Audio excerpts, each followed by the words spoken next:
All right, ladies and gentlemen, MrSotko here. Welcome back to the channel. Today, we're mostly going to talk about Bitmain's dirty tricks, which is the name of the next article, but I thought it was pretty appropriate, to be totally honest. Also, another thing is that I added a little decibel mic boost to my microphone audio, so hopefully it's a lot better for you guys, because I know just about every other video that I post, there's at least one person that says, hey, the volume is a little too low. And here's the thing with that. I listen to it with my own headphones when people say that, and I even listen to it on my phone, and I can hear it totally just fine. However, some other channels and things like that do make sure that their audio is much more loud than mine, louder, if you will. So I decided that I would boost it up a little bit. And so give me your feedback and let me know if it is loud enough now for all of you guys, because it's pretty booming now.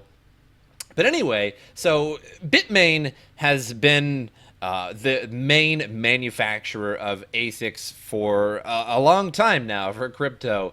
And they have some pretty dirty tricks that they do. They're suspected of using their own miners well before they announce that they actually have them to mine cryptocurrency on their own behalf. And then once the difficulty of that cryptocurrency rises enough, they pawn them off just before they are unprofitable and then make the money that way. So essentially they're making their own machine, then mining with their own machine, so they make money that way, and then they make money when they pawn that machine off in order to start a new one. So it was suspected that Monero, because the difficulty of Monero rose like 65% or something like that within a few months, and then it turned out that they had Monero mining machines, or Kryptonite, and then they pawned them off just before just about a month, maybe month and a half before the Monero developers actually forked their coin so that it couldn't be mined with this machine. The problem was that this machine wouldn't actually ship until after that hard fork. So the machine was essentially useless, mining all of the other crypto note coins, which are honestly mostly just very, very alty coins and aren't worth too much. So SIA coin developer, ASICs are money printing machines for manufacturers. That they are. ASIC miners are hugely profitable machines, provided you're the manufacturer. That's the view of SIA coin lead developer David Vorik, who's published his thoughts on the monopoly enjoyed by manufacturers such as Bitmain and How Long Mining. Although How Long hasn't been around that long. In the state of cryptocurrency mining, Vorik also accuses manufacturers of using the machines themselves before passing them on to the public once they're no longer profitable. I wouldn't say no longer profitable. I would say less profitable, because the amount of machines they hook up is probably in the thousands. Then they start mining for themselves, which raises the difficulty something pretty awful. It would be like having tens and tens and tens of thousands of graphics cards hooked up in terms of the Zcash miner that they came out with, or rather the Equihash miner. So the absolute state of cryptocurrency mining, SIA Coin's David Vorik knows more than most when it comes to cryptocurrency mining, in addition to overseeing the development of decentralized file storage coin SIA, which uses a proof-of-work algorithm. Vorik operates his own ASIC manufacturing firm. Obelisk was founded around 18 months ago, and with their first ASIC scheduled to ship in 8 weeks, Vorik has decided to lay bare his thoughts on the industry, the state of cryptocurrency mining. It's a revelatory blog post that pulls no punches. In it, SIA Coin's lead developer repeats claims that he has heard that Bitmain plays dirty. Vorik was allegedly told that Bitmain would use its power to stop other ASIC companies from manufacturing in China.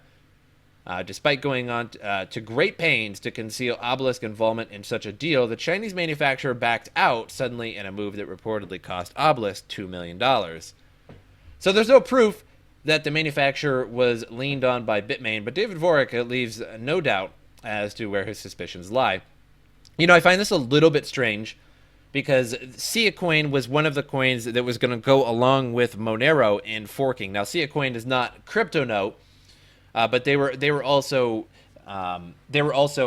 suggesting that they would do that as well, along with the Monero developers, if an ASIC came out for SIA Coin.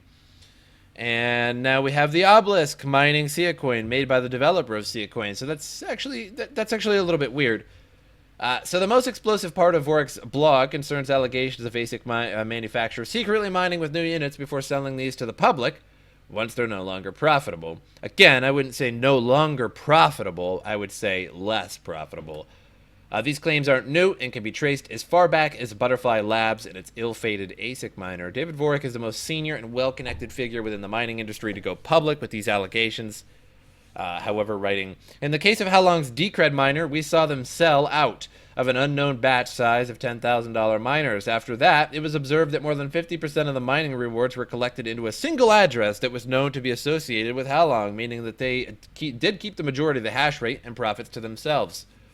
So this just makes total sense that they would do this. There's no laws against it. It is immoral, but it would make a lot of sense. So you make 100,000 of these miners. Obviously, you need to test some. That's not a big deal, right? You need to test some of your miners and make sure they work, and obviously you're going to be mining coins while doing that. Okay, I get it. I would test my own miner if I made a miner. I get it. But it does make sense that these, since they have hundreds of thousands of them, or tens of thousands of these miners that they're making, why not hook 1,000 or 10,000 up at a time, let them mine for a few months, and then sell them? There's basically no reason not to. For example, Monero's difficulty, I think it was the A3 miner from Bitmain was mining Monero, and Monero's difficulty started to rise in the late fall last year, 2017, and it started to rise a lot. Not quite exponentially, but a lot. And then when it was at the height, they decide to say, hey, Bitmain was like, hey, we got these ASIC miners for Crypto Night. We're going to sell them now. And they made them a ridiculous $12,000 a piece, and they are not anymore. They quickly went down in price. It was astonishingly fast how quickly they went down in price. But either way, they started selling them for $12,000. The second batch was like $8,400 or something like that, so a little bit better. And at the time, when these were announced, that much hash power from the A3 miner would make you about $200 a day mining Monero. That sounds like a blast.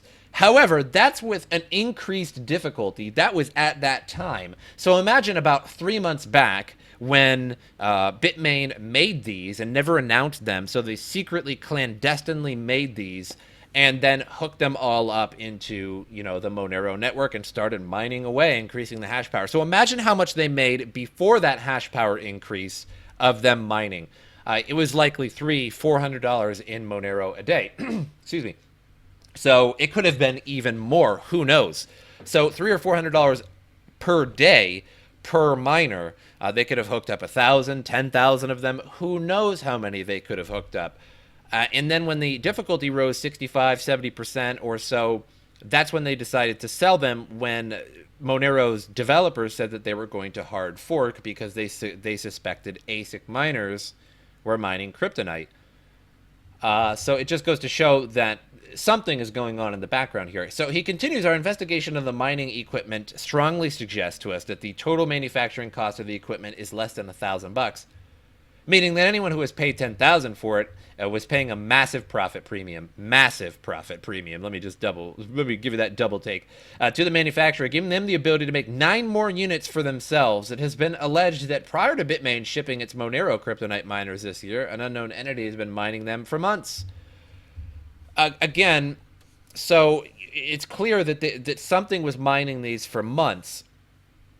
So my sources say that they have been mining on these secret ASICs since early 2017 and got almost a full year of secret mining in before discovery. The ROI on those secret ASICs was massive and gave them, the group, more than enough money to try again with other ASIC-resistant coins. So the thing with cryptocurrency is that it's extremely manipulatable.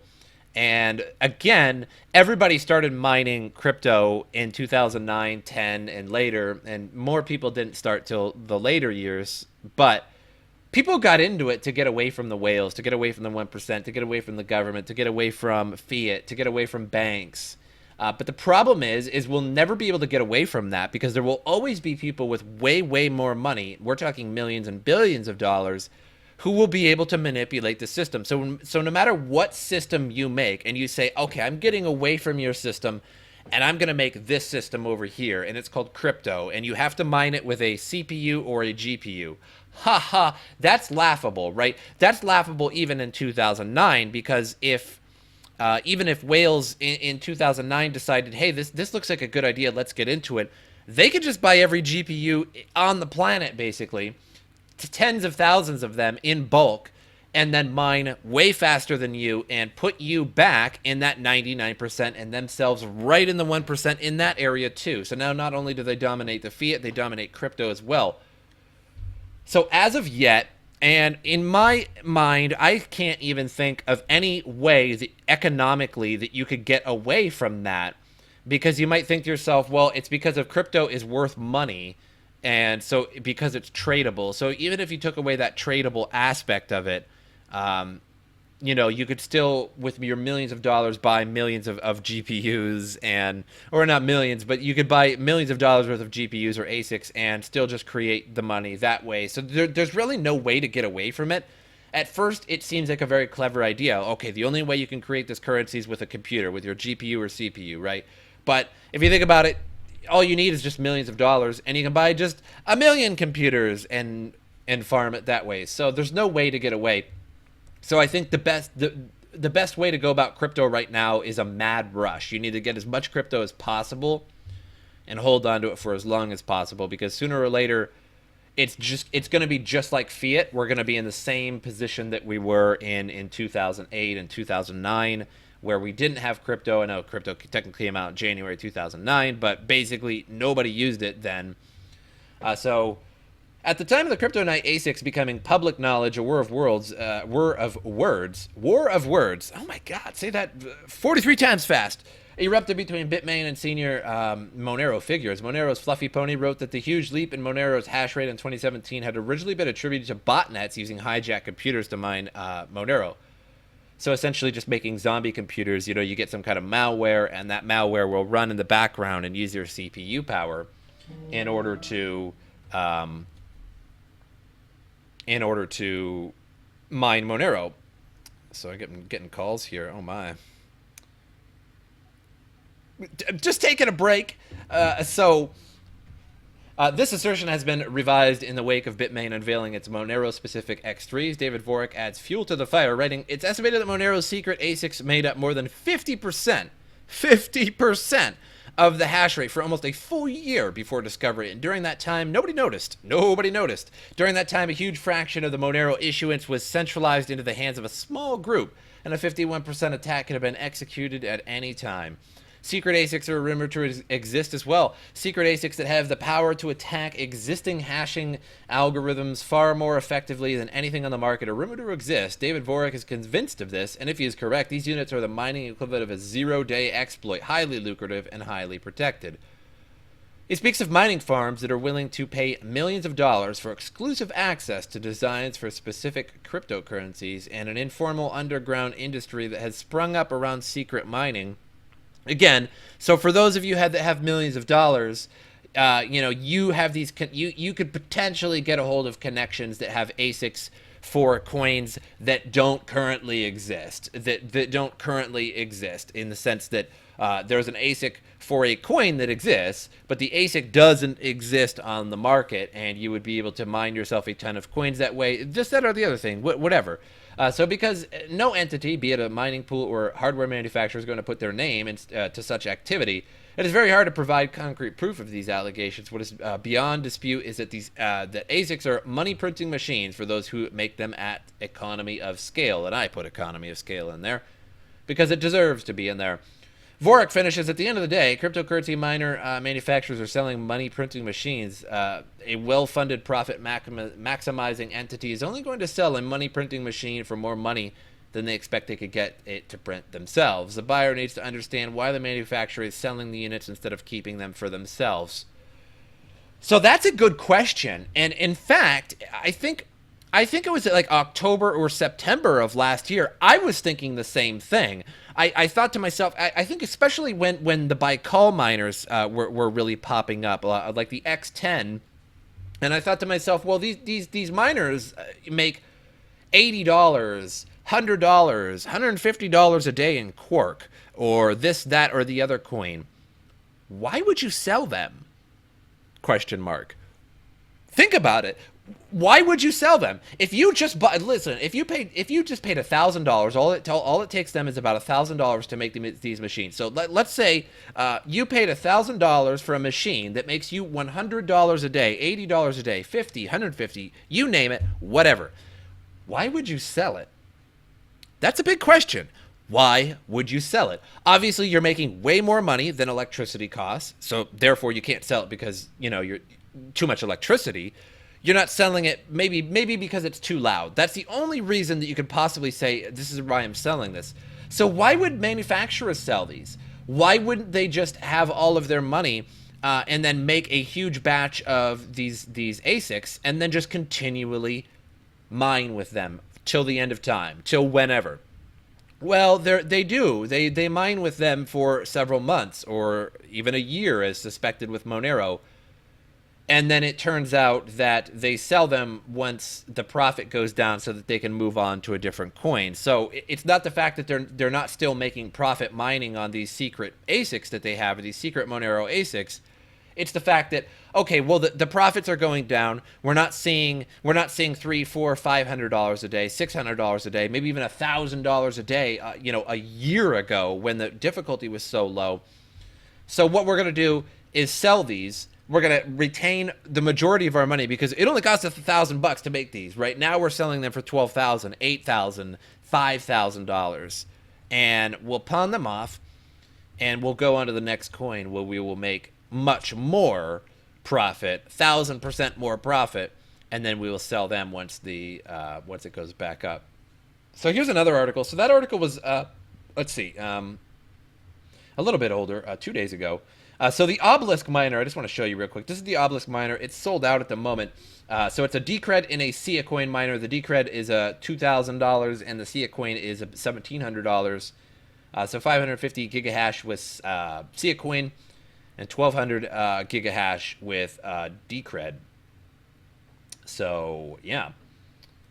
So here's another article, and I'll just kind of speed through this one. Chinese mining behemoth Bitmain has strongly refuted allegations that it pressurized an ASIC manufacturer into shutting out a foreign competitor. In a widely shared blog post, Litecoin's lead developer David Vorik lifted the lid on the cutthroat ASIC mining business. In a response, Bitmain praised Vorik's input to the industry, but took exception to one particular section of his write-up. So, as David Vorik acknowledged in his blog, extremely difficult to prove his audacious claims, whatever. If a large ASIC manufacturer was to conspire with a domestic supplier to thwart a rival, there would be no paper trail to go on. As a result, readers can only speculate as to who they believe is telling the truth. So, Litecoin, an Obelisk developer, or Bitmain. So, yeah, they just sort of flood the market. And, ASICs anymore have just really been not good for the mining industry. It essentially centralizes all of the hash power, and it's not a big deal to buy a couple ASICs and to run them. All good. The problem is that these manufacturers of ASICs, there's an inherent problem that the manufacturers of these ASICs are using their own hash power with the ASICs and then selling them later once they have accrued most of the profits. And what I mean by inherent is that these ASICs make too much money in terms of crypto to not self-mine with them. So in a way, you can totally blame them for doing it. In a way, you can totally not blame them for doing it, right? Because some of these ASICs are making 200 when they first come out. Some of these ASICs are making $200, $300 a day, and so just imagine what they would have made 3 months ago or 6 months before they came out. Way, way more. So we're talking $300, $400, $500 a day. Some of these ASICs are. So why on earth would you sell them? Why would you sell them? Of course they're not going to sell them. It just makes sense, and it's really ruining crypto. It really is. It's just putting a bad taste in everybody's mouth. So Honest Coin market cap claims to provide accurate cryptocurrency data. So in the last 24 hours, $7 billion worth of Bitcoin was traded globally. That's according to the data provided by CoinMarketCap, the industry's go-to aggregator of cryptocurrency data. Not everyone agrees with that figure, however. Honest CoinMarketCap, is a new project that aims to set the record straight and do away with inflated trade volumes. So allegations of wash trading and fake volume have dogged the cryptocurrency markets for years. If true, this behavior is not the fault of CoinMarketCap, but is the duty of sites such as CoinMarketCap to report data accurately for their own reputation, for the sake of everyone in the cryptocurrency space. So, due to the way it pulls its data from exchanges, exacerbated by the way these platforms record trading activity, CoinMarketCap has come in for criticism in an attempt to obtain a true picture of global currency market volume. Andrew Renhack has created an alternative to CoinMarketCap that he's dubbed Honest CoinMarketCap. The project is rudimentary. It does not account for many of the variables that can affect the coin's trading volume. If its data is to be believed, however, cryptocurrency trading volumes have been massively overstated. So trading volumes could be overstated by 80% or more. Clicking on the second tab in the Honest CoinMarket spreadsheet compares the listed and true volume for popular cryptocurrencies traded against various fiat currencies. It reports BTC and Ethereum's volume is being 80% fake, with Ripple and Bitcoin Cash faring slightly better at 43% and 70%. So I will have to check out Honest Coin Market Cap. So this is it at the moment. So this is how rudimentary it is, and fake percent fake volume.